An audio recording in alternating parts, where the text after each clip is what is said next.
देखिए दोस्तों, आपके घर के लिए जीना एक बहुत ही ज़्यादा इंपॉर्टेंट पार्ट है। अगर आप अपने घर का जीना बना रहे हो तो आपको इस वीडियो में बताए हुए सभी पॉइंट को एक बार कंसिडर जरूर करना चाहिए। अगर आप इन पॉइंट का ध्यान रखते हो तो डेफिनेटली आपके घर का जो जीना है बहुत ही अच्छे क्वालिटी का बनेगा। आपको चढ़ने उतरने में बहुत ज्यादा बिल्कुल भी दिक्कत नहीं होगी। ये वीडियो जो लोग अपना घर बनवा रहे हैं, जो लोग फ्रेशर सिविल इंजीनियर है, उन लोगों के बहुत ज्यादा काम में आएगा। इस वीडियो में बताए हुए सभी पॉइंट जो है बहुत ही ज्यादा इंपॉर्टेंट है और कुछ प्रैक्टिकल टिप्स भी मैं आपको दूंगा जिनसे कि आपको जीना बनाने में बहुत ज्यादा आसानी होगी। तो इस वीडियो में जो पॉइंट हम कवर करेंगे वो बेसिक से लेकर एडवांस तक है। बहुत सारी चीजें जो है हमें शुरुआत में पता नहीं होती, जैसे कि राइजर क्या है, ट्रेड क्या है, हैंडरेल क्या है, नवल पोस्ट क्या है, स्टेप की विड्थ कितनी रखनी चाहिए, उसकी हाइट किस हिसाब से होनी चाहिए, एंगल कैसे होना चाहिए, ऐसी बहुत सारी चीजें जो है इस वीडियो में हम कवर करेंगे। तो इसीलिए इस वीडियो को पूरा जरूर देखें और किसी भी पॉइंट को मिस मत कीजिए, न जाने कौन सा पॉइंट जो है आपके बहुत ज्यादा काम का हो। सबसे पहला पॉइंट आ जाता है जो कि है राइजर। राइजर यानी कि स्टेप की जो हाइट होती है, जैसे कि आप अगले वीडियो में देख रहे हो, इसे राइजर कहा जाता है। जनरली होता यह है कि अगर आपके यहाँ पर जगह कम है और आप वहां पर जीना बनाने को जाते हो तो ऐसे वक्त में लोग जो है राइजर की हाइट बहुत ज्यादा बढ़ा देते हैं। पर आपको ये चीज जरूर ध्यान में रखनी चाहिए कि ये जो राइजर है इसकी हाइट आपको 6 से लेकर 7 इंच तक रखनी है। उससे जितनी ज्यादा अगर आप हाइट रखते जाएंगे उतना आपको चढ़ने में बहुत ज्यादा दिक्कत होती है। जैसे कि आपने कुछ जगह पर देखा होगा, अगर स्टेप की हाइट बहुत ज्यादा है तो 4-5 सीढ़ी चढ़ने के बाद ही आपको थोड़ा सा अनकंफर्टेबल महसूस होने लगता है। अब बात करते हैं अगले पॉइंट की, जिसे कि ट्रेड कहा जाता है, यानी कि स्टेप का जो ऊपरी हिस्सा है जहां पर आप अपना पैर रखते हो उसे ट्रेड कहा जाता है। तो इस ट्रेड का साइज क्या होना चाहिए? तो 10 से लेकर 12 इंच तक होना चाहिए, जिससे कि आपका पैर जो है आराम के साथ उस ट्रेड पर आ सके। अब इसका क्या कारण होता है? अगर आपका ट्रेड थोड़ा सा साइज में कम है, ऐसे वक्त में आपका पैर जो है कॉर्नर पे आ सकता है और जिसकी वजह से आपका पैर जो है फिसल सकता है। तो इस वजह से ट्रेड की जो साइज होगी वो आपको 10 से लेकर 12 इंच तक रखनी चाहिए, जो कि एक कंफर्टेबल साइज होती है। देखिए दोस्तों, ये जो राइजर की हाइट होती है अक्सर लोग इसीलिए बढ़ा देते हैं क्योंकि उनके पास जगह कम होती है। ऐसे वक्त में वो राइजर की हाइट बहुत ज्यादा बढ़ा देते हैं। आगे चल के मैं आपको ऐसी भी ट्रिक बताऊंगा जिससे कि आपको राइजर की हाइट बहुत ज्यादा बढ़ाने की जरूरत नहीं पड़ती है। अब देखिए दोस्तों, हम अगर स्टेप के बारे में जानकारी ले रहे हैं तो आपको और एक स्टेप करनी है, वो है सब्सक्राइब करने की स्टेप, जो कि बहुत ज्यादा इंपॉर्टेंट है। तो चलिए सब्सक्राइब कर दीजिए। चलिए हम बात करते हैं अगले पॉइंट की, जो कि आ जाता है विड्थ ऑफ स्टेप। अब यहां पर जैसे कि आपको पता होगा, जनरल जो घर होते हैं उनमें जो विड्थ होती है स्टेप की वो 3 फीट से लेके 3.5 फीट तक होती है। अब अगर आपके यहाँ पर जगह बहुत ही ज्यादा कम है और आपको कम जगह में जीना बनवाना है, ऐसे वक्त में 2 फीट 6 इंच आप जगह ले सकते हैं। अब 2 फीट 6 इंच का ड्रॉबैक ये होता है कि सिर्फ एक ही व्यक्ति ऊपर जा सकता है और नीचे आ सकता है। पर जहां तक बात आती है 3 या फिर 3.5 फीट विड्थ वाले स्टेप्स की, तो वहां पर आपको जाने में बहुत ज्यादा आसानी होती है। आपकी रेलिंग जो होती है वो भी प्रॉपर पोजीशन में आ पाती है। अगर आपकी कोई कमर्शियल प्रॉपर्टी है वहां पर स्टेप की विड्थ जो है बहुत ज्यादा ली जाती है, जैसे कि 4 फीट 5 फीट या फिर 6 फीट तक भी ली जाती है। इसका रीजन ये होता है कि कमर्शियल प्रॉपर्टी में बहुत ज्यादा लोग जो है ऊपर नीचे आ जा सके, इसके लिए इसकी विड्थ जो है वो बढ़ाई जाती है। और जहां तक आपने देखा होगा, जो रेसिडेंशियल बिल्डिंग होती है, जो कि फ्लैट्स होते हैं, वहां पर 2 स्टेयरकेस का प्रोविजन किया जाता है, खास करके फायर जैसी सिचुएशन में इस जीने का आपको इस्तेमाल हो। अब बात करते हैं अगले पॉइंट की, जो कि आ जाता है थिकनेस ऑफ वेस्ट स्लैब। अब जैसा कि आपने देखा होगा, बहुत बार जो है जो आपका स्टेप होता है उसकी थिकनेस पे लोग ध्यान देते हैं, पर खास करके आपका जो स्टेप होती है उसको ताकत देने का काम जो है आपका ये वेस्ट स्लैब करता है। तो इस वेस्ट स्लैब की जो थिकनेस है वो बहुत जगह पर कम ली जाती है। अगर आप उस वेस्ट स्लैब की थिकनेस कम लेते हो, ऐसे वक्त में जैसा कि आप अगले वीडियो में देख रहे हो,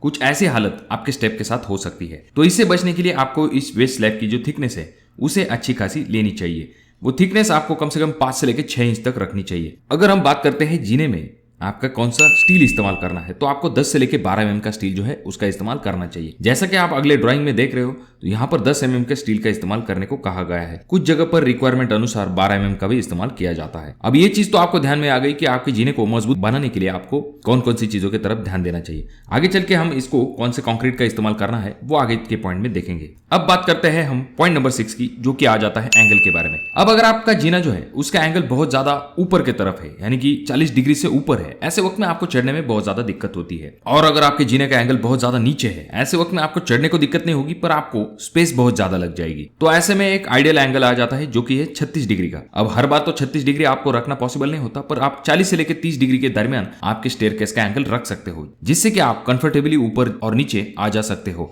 ज्यादा करके घरों में जो स्टेयरकेस इस्तेमाल की जाती है वो डॉगलेग वाली स्टेयरकेस इस्तेमाल की जाती है, जैसा कि आप अगले वीडियो में देख रहे हो। इसे डॉगलेग स्टेयरकेस कहा जाता है और इसका सेक्शन कुछ इस तरह से होता है। अब बात करते हैं दोस्तों मिड लैंडिंग की। जैसा कि आपने देखा होगा, खास करके आपकी जो डॉगलेग होती है वहां पर आपने बीच में ये जो पोर्शन आप देख रहे हैं इसे मिड लैंडिंग कहा जाता है। अब इस मिड लैंडिंग को देने के मेनली 2 रीजन होते हैं। सबसे पहली चीज तो ये होती है कि डायरेक्शन चेंज करने के लिए आपको इस मिड लैंडिंग का इस्तेमाल होता है। अब अगर हम बात करते हैं दूसरे पर्पज की, तो जब भी आप जीना चढ़ते हैं ऐसे वक्त में कोई बुजुर्ग व्यक्ति है तो उन्हें थोड़ा बहुत रेस्ट करने के लिए इस मिड लैंडिंग का इस्तेमाल होता है। तो ये 2 फायदे जो है आपके मिड लैंडिंग के साथ आ जाते हैं। सबसे इंपॉर्टेंट पॉइंट आ जाता है जो कि है डायरेक्शन के रिलेटेड। अब बात करते हैं पॉइंट नंबर 8 की, जो कि है मिड लैंडिंग के साइज के रिलेटेड। अब ये जो मिड लैंडिंग होती है उसका साइज 2 फीट 6 इंच से लेके 3 फीट तक रखा जाता है। इससे कम आपको बिल्कुल भी नहीं रखना है। अब बात करते हैं पॉइंट नंबर 9 की, जो कि है विंडर के रिलेटेड। अब जैसे कि हमने मिड लैंडिंग के ऊपर देखा कि वहां पर पोर्शन जो है एकदम सपाट होता है, पर कभी कभी आपने देखा होगा, जैसे कि आप अगले इमेज में यहाँ पर मिड लैंडिंग के ऊपर भी स्टेप को प्रोवाइड किया गया है। अब इसका सबसे इंपॉर्टेंट फायदा यह होता है कि जहां पर आपकी जगह कम है तो वहां पर मिड लैंडिंग के ऊपर ऐसे ट्रायंगल शेप वाली जो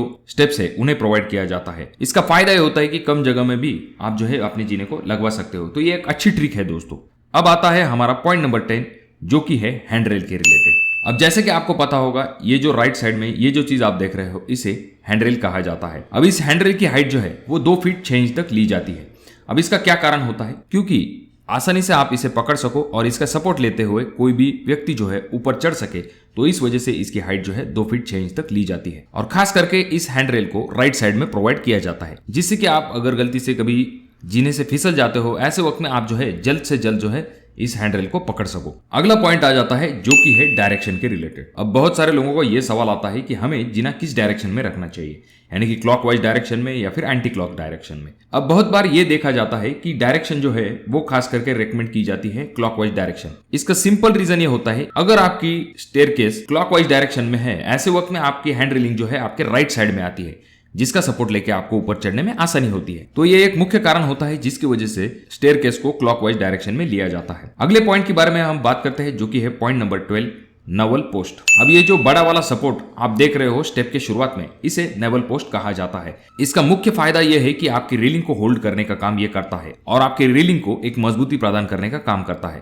अब बात करते हैं अगले पॉइंट की, जो कि आ जाता है रेलिंग के टाइप की। जैसे कि आपने देखा होगा, बहुत बार जो है वुडन की, एसएस की, एमएस की रेलिंग जो है उन्हें प्रोवाइड किया जाता है। अब खास करके हमारे यहाँ पर जो है वुडन की रेलिंग का इस्तेमाल नहीं किया जाता। जनरली अगर हम बात करते हैं रेलिंग की, तो रेलिंग हमारे यहाँ पर सबसे ज्यादा इस्तेमाल की जाती है एसएस की रेलिंग, क्योंकि ये दिखने में अच्छी दिखती है, जंग की भी इसके साथ कोई दिक्कत नहीं। अगर हम बात करते हैं इस एसएस की रेलिंग की, तो एसएस की रेलिंग लेते समय भी आपको कुछ चीजों की तरफ खास करके ध्यान देना चाहिए। हालांकि इसके ऊपर हमने एक सेपरेट वीडियो बना के रखी है, आप उस वीडियो को भी देख सकते हो। अगला पॉइंट आ जाता है जो कि है कंक्रीट के रिलेटेड। जैसे कि हमने पिछले कुछ पॉइंट में देखा था कि आपको स्टील कौन सा इस्तेमाल करना चाहिए, बेस स्लैब की थिकनेस कितनी रखनी चाहिए, तो इस पॉइंट में हम देखेंगे कि आपको कंक्रीट कम से कम कितने ग्रेड का बनाना चाहिए। तो ये चीज जरूर ध्यान में रखिए, जब भी आप जीना बनाते हैं तो M20 ग्रेड से कम का कंक्रीट आपको इस्तेमाल नहीं करना है। तो M20 ग्रेड का प्रोपोर्शन होता है 1:1, 1.5:3, यानी कि 1 part is cement, 1.5 part is sand and 3 part is aggregate. अब ये चीज जरूर ध्यान में रखिए, जब भी आप जीना कास्ट करते हैं तो ऐसे वक्त में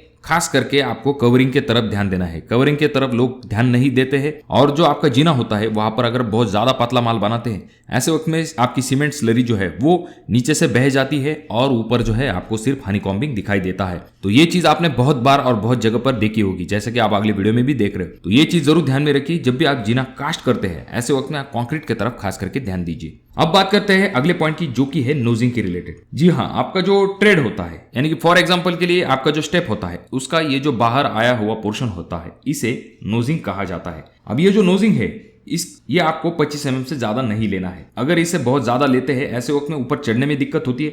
अगर नोजिंग टूट जाता है ऐसे वक्त में आपको पूरी की पूरी टाइल जो है उसे चेंज करवाना पड़ सकता है। इन सभी स्टेप के नोज को टच करते हुए एक लाइन जाती है, जिसे कि कहा जाता है लाइन ऑफ नोजिंग। अब बात करते हैं आपको जीना बनाने के लिए कितनी जगह लगेगी। फॉर एग्जांपल के लिए आप डॉगलेग स्टेयरकेस बना रहे हो अपने घर के लिए, जो कि जनरली सभी लोग बनाते हैं, तो इसके लिए आपको 15 फीट बाय 7 फीट तक जगह लगेगी। इससे कम भी लग सकती है, 12 फीट बाय 7 फीट तक भी जगह लग सकती है। अब आप ये कहेंगे कि 15 फीट तो बहुत ज्यादा हो गया, पहले तो हम 7 फीट का कंप्लीट कर लेते हैं। यहाँ पर हमने स्टेप की विड्थ जो है उसे, जैसे कि हमने पहले पॉइंट में भी देखा था, तो उसे 3 फीट कंसिडर किया है, और दूसरी साइड में जो विड्थ आएगी आपकी वो भी 3 फीट आती है। तो इन दोनों को मिला लेते हैं तो 6 फीट हो जाता है। और साइड में जो है आपको 6 इंची ब्रिक वर्क आता है दोनों साइड में, तो उन दोनों को अगर हम मिला लेते हैं तो 7 फीट तक जो है आपको डिस्टेंस चाहिए। अगर हम बात करते हैं 15 फीट के साइड की, जो कि आपकी ये वाली साइड आती है, तो यहाँ पर आपकी पहले तो मिड लैंडिंग जाती है 3 फीट तक की, उसके बाद में आपके स्टेप्स आते हैं और उसके बाद में आगे का पोर्शन लिया गया है जो कि है ओपन स्पेस के लिए।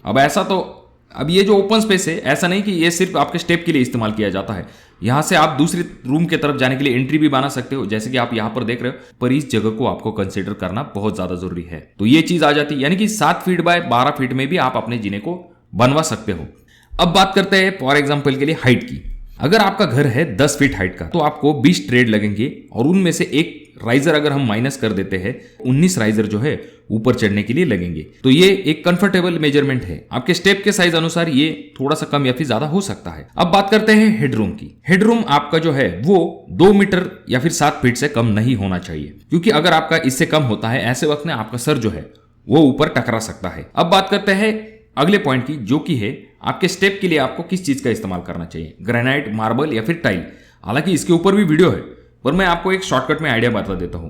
सबसे बेस्ट ऑप्शन रहेगा आपके लिए ग्रेनाइट, क्योंकि स्क्रैच रेजिस्टेंट है, उसके बाद में बाकी दोनों चीजों से ज्यादा ड्यूरेबल है। अगर हम बात करते हैं दूसरे ऑप्शन की, जो कि आ जाता है मार्बल, जिसके ऊपर थोड़ा सा स्क्रैच का असर होता है और इसका स्ट्रक्चर जो है ग्रेनाइट इतना ड्यूरेबल नहीं होता। और अगर हम बात करते हैं तीसरे पॉइंट की, जो कि आ जाता है टाइल। अब टाइल में ये चीज जरूर ध्यान में रखिए, जो पुराने वाली टाइल आती थी जिनमें के ग्रूव होते थे या फिर कुछ डॉट्स होते थे, जिनकी वजह से अच्छी खासी ग्रिप मिल पाती है, तो ये एक अच्छा ऑप्शन है। इन तीनों में से सबसे कम कॉस्ट अगर किसी चीज का आता है तो वो आता है टाइल का। और भी पैटर्न्स होते हैं, जैसे कि आप ऊपर जो आपका ट्रेड होता है उसके लिए आप जो है ग्रेनाइट लगा सकते हैं, और जो आपका राइजर है उसके लिए आप टाइल लगा सकते हैं, जो कि दिखने में भी अच्छा दिखता है। अगला पॉइंट आ जाता है जो कि है टाइल के ऊपर ग्रूव के रिलेटेड। अब जैसे कि आपको पता होगा, जीना चढ़ते या फिर उतरते समय फिसलने के चांसेस होते हैं, और इससे बचने के लिए आपको टाइल पर कुछ इस तरह के ग्रूव जो है उन्हें प्रोवाइड कर देना है। हालांकि आजकल बहुत सारी चीजें आ चुकी है। अब बात करते हैं अगले पॉइंट की, जो कि है आपको जीने के नीचे का पोर्शन जो है उसका किस तरह से इस्तेमाल करना है। देखिए दोस्तों, जीने में अक्सर ही अच्छी खासी जगह चली जाती है,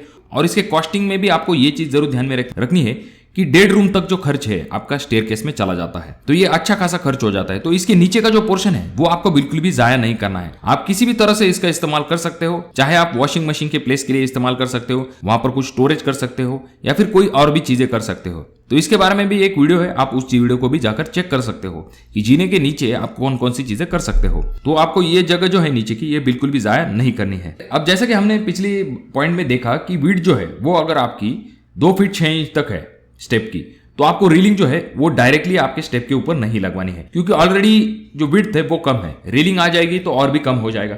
तो इसके लिए जैसे कि आप अगले वीडियो में देख रहे हो, यहाँ पर रीलिंग जो है ये बाहर के साइड से लगाई गई। इसका फायदा ये होगा कि आपको 2 फीट 6 इंच का क्लियरेंस मिल पाएगा। तो ये कुछ इंपॉर्टेंट पॉइंट थे दोस्तों, जो कि आपको जरूर कंसिडर करने चाहिए जब भी आप अपने घर के लिए स्टेयरकेस बनाते हो। ऐसे समय ये पॉइंट जो है आपके डेफिनेटली बहुत ज्यादा काम में आएंगे। अगर आपका कोई सवाल है तो कमेंट बॉक्स में कमेंट जरूर कीजिए। ये वीडियो आपको अच्छी लगी हो तो जरूर इसे लाइक कर दीजिए, और हाँ, अभी तक आपने चैनल को सब्सक्राइब नहीं किया दोस्तों तो कैसे चलेगा, चैनल को जरूर सब्सक्राइब कर दीजिए। और ये वीडियो आपको बहुत ज्यादा ही अच्छी लगी हो तो अपने दोस्तों के साथ शेयर कर दीजिए। तो मैं मिलूंगा आपको अगले वीडियो में, तब तक के लिए धन्यवाद।